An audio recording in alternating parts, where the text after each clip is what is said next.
Hello friends, welcome back to my channel English with Minika. So आज की इस video में हम क्या देखने वाले हैं, use of this, that, this, those. हाँ, ये बहुत बेसिक है लेकिन फिर भी हमें जानना बहुत ज़रूरी है, क्योंकि कहीं ना कहीं हम अभी भी मिस्टेक कर रहे हैं। तो इसका क्या रूल्स है और क्या मीनिंग होता है, किस तरह से हम यूज करते हैं, तो आइए देखते हैं। बहुत ही ईजी वे में देखते हैं।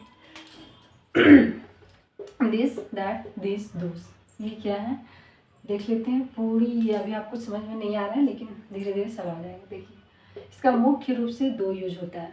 एक हमारा डेमोन्स्ट्रेटिव प्रोनाउन की तरह यूज करते हैं इसे, और एक हमारा डेमोन्स्ट्रेटिव एडजेक्टिव की तरह। कन्फ्यूजन होता है कि कब ये प्रोनाउन होता है, कब ये एडजेक्टिव होता है। हम तो यूज करते हैं लेकिन हमें पता नहीं होता है कि कब हम एज ए प्रोनाउन यूज किए हैं और कब हम एज ए एडजेक्टिव इसे यूज किए हैं। तो देखिए, वीडियो लास्ट तक देखिएगा, सब आपको क्लियर हो जाएगा।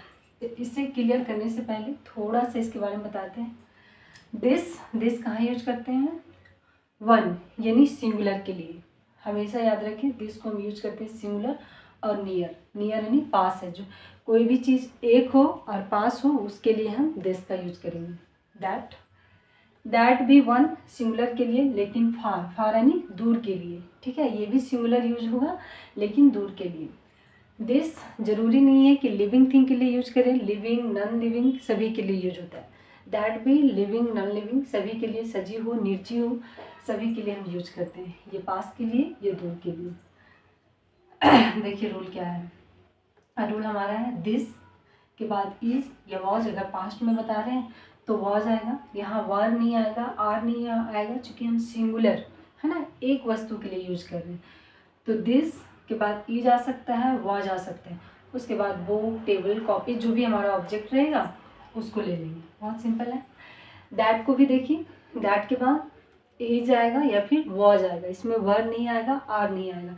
क्योंकि ये हम सिंगुलर के लिए यूज कर रहे हैं तो वहाँ आर और वर नहीं आएंगे। उसके बाद हमारा जो भी ऑब्जेक्ट आएगा, लड़का है, बॉय है, ट्री है, हाउस है, जो भी आए।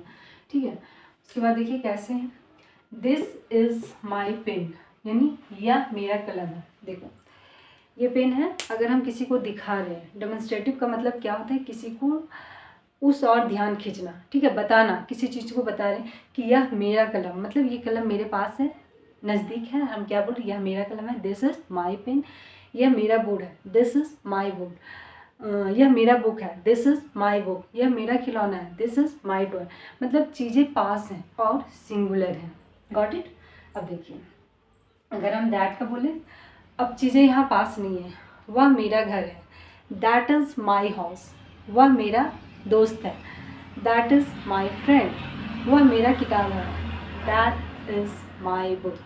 वह मेरा ड्रेस है, दैट इज माई ड्रेस। चीज़ें यहाँ दूर में हैं। जब हम किसी को दिखा रहे हैं, उसकी नज़र को खींच रहे हैं कि देखो वह मेरा घर है, look that is my house, look that is my friend, तब हम वहाँ डेमोन्स्ट्रेटिव प्रोनाउन का यूज करते हैं और हम दैट का यूज करते हैं, चीज़ें जब दूर में हों।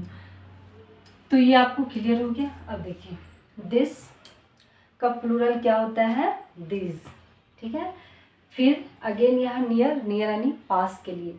दिस यूज करें या दिस यूज करें, हम पास के लिए यूज करेंगे मोर देन वन।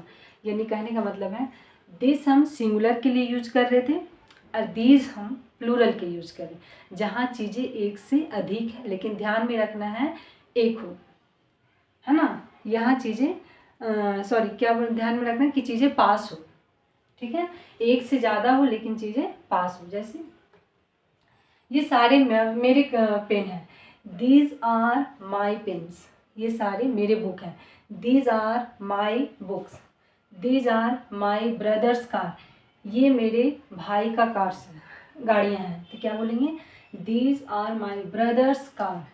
ये मेरे बेटे का खिलौना है, these are my son's toys. यहाँ एक टॉयस का बात नहीं कर रहे हैं, चूँकि एक से ज़्यादा है।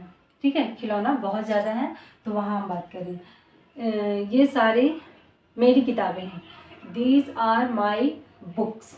प्लूरल जाएगा क्योंकि यहाँ चीज़ें एक से ज़्यादा हैं लेकिन चीज़ें पास हैं। दैट में देख लीजिए, दैट क्या है, दैट का प्लूरल दोस्त, फार के लिए यानी दूर के लिए यूज करें, मोर देन वन यानी एक से जब ज़्यादा हो तो वहाँ हम क्या यूज करेंगे, दोज। जब सिंगुलर था तो दैट यूज कर रहे थे, जब प्लूरल था तो दोज हम यूज कर रहे हैं।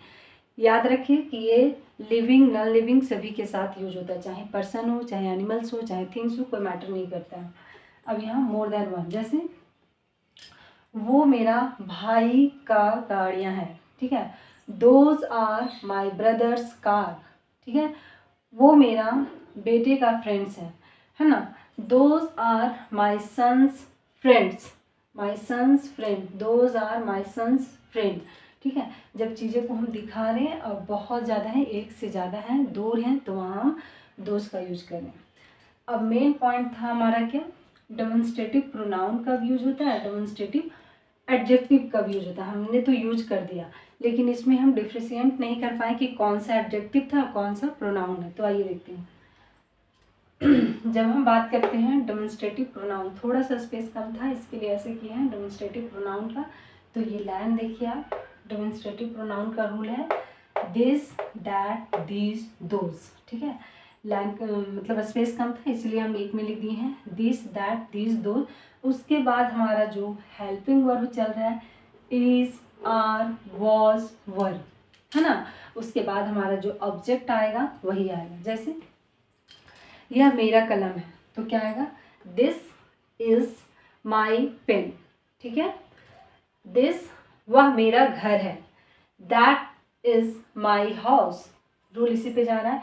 वह मेरा घर था, अगर ऐसे बोले दैट वॉज माई हाउस, ठीक है। कुछ भी ऑब्जेक्ट में कुछ भी आ सकता है। तो आप क्या इसमें नोटिस क्या करना है, जब भी आप एज ए प्रोनाउन यूज कर रहे हैं तो वहाँ हेल्पिंग वर्ब के बाद हमारा क्या आ रहा है, जो भी ऑब्जेक्ट है फर्स्ट, जैसे दिस दैट के बाद हमारा हेल्पिंग वर्ब आ रहा है this is my pen, this is my pen, ठीक है। सबसे पहले क्या आ रहा है, इज। अब आगे देखिए, जब हम एडजेक्टिव की तरह इसे यूज करते हैं तो लाइन देखिए, adjective this that this those के बाद यहाँ देखना है नाउन आएगा, उसके बाद इज आ सकता है, वॉज या आर या वोर, ठीक है। अगर सिंगुलर हो तो इज या वॉज यूज करना है, अगर प्लूरल हो तो आर को लेंगे या फिर वर को। अगर पास्ट में बता रहे हैं तो वॉज वर, और अगर प्रेजेंट में बता रहे तो इज या आर को यूज करना है। अब देखिए, अब मैं क्लियर कर देती हूँ। जैसे अगर मैं बोली हूँ कि यह कलम छोटा है, this is small pen, sorry, जब हम एज ए प्रोनाउन यूज करें दिस इज स्मॉल पेन, और जब हम एडजेक्टिव की तरह यूज करेंगे दिस पेन इज स्मॉल, ठीक है, दिस पेन इज स्मॉल। यह घर छोटा है, दिस इज स्मॉल हाउस, ये हमारा प्रोनाउन की तरह यूज हुआ है। और अगर हम एडजेक्टिव की तरह यूज करेंगे, दोनों का हिंदी मीनिंग सेम है, this house is small, this house is small, वह लड़की सुंदर है ना। That is beautiful girl, as a pronoun use हुआ है। अगर एडजेक्टिव बोले तो दैट, दैट क्या क्या था सेंटेंस, वह लड़की सुंदर है, दैट गर्ल इज ब्यूटीफुल। हमारा सबसे पहले क्या आ रहा है, नाउन आ रहा है, दैट गर्ल इज ब्यूटीफुल।